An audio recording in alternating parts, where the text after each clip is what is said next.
दोन शब्द. चित्ती असावे समाधान. चित्ती असावे समाधान.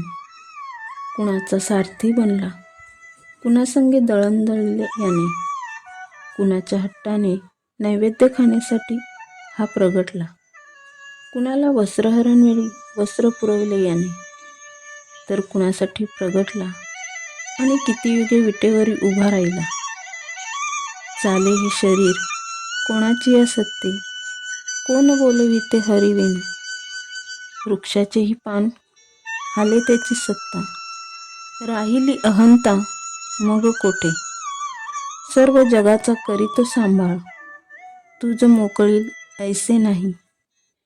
या ईश्वराने सर्व व्यवस्था अगोदरच केली आहे. आपण फक्त सद्विचार, सद्व्यवहार, मेहनत करून ईश्वरावर विश्वास ठेवून आपलं जीवन समाधानी जगावे.